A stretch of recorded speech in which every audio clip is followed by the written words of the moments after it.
주택담보대출 금리가 나날이 하락하고 있습니다.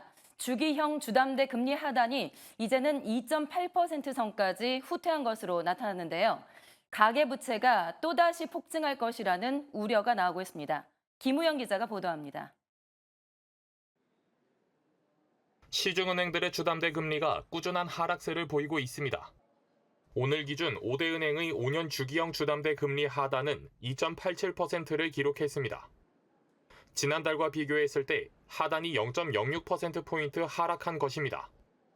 이는 시장금리가 기준금리 인하 기대감을 선반영하고 있기 때문입니다.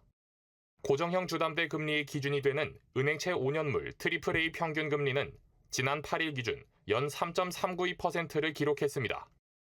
올해 5월까지만 해도 4%에 육박한 것과는 대비되는 상황입니다. 금융당국은 최근까지 은행들에게 가계대출 관리를 주문하고 있습니다.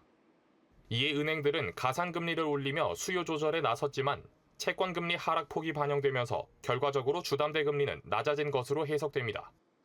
이 때문에 가계부채가 크게 늘어날 것이라는 우려가 제기되고 있습니다. 지난 4일 기준 5대 은행의 가계대출 잔액은 총 710조 7,558억 원. 이달 들어 나흘 만에 2조 원이 넘게 늘어난 것입니다. 최근 회복세를 보이고 있는 부동산 거래와 저금리 주담대가 맞물린 결과입니다. 실제로 지난달 서울 아파트 거래량은 아직 신고 기한이 남았음에도 이미 5천 건을 돌파한 것으로 나타났습니다.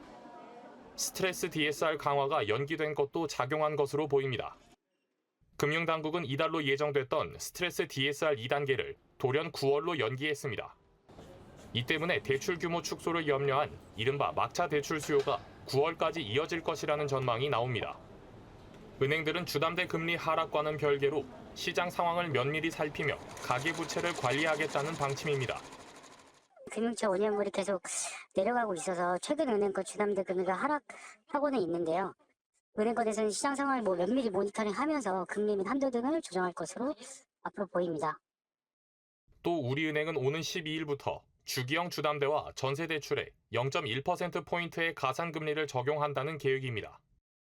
다만 부동산 거래 회복세에 속도가 붙고 있는 만큼 가계부채 관리는 쉽지 않을 것으로 보입니다.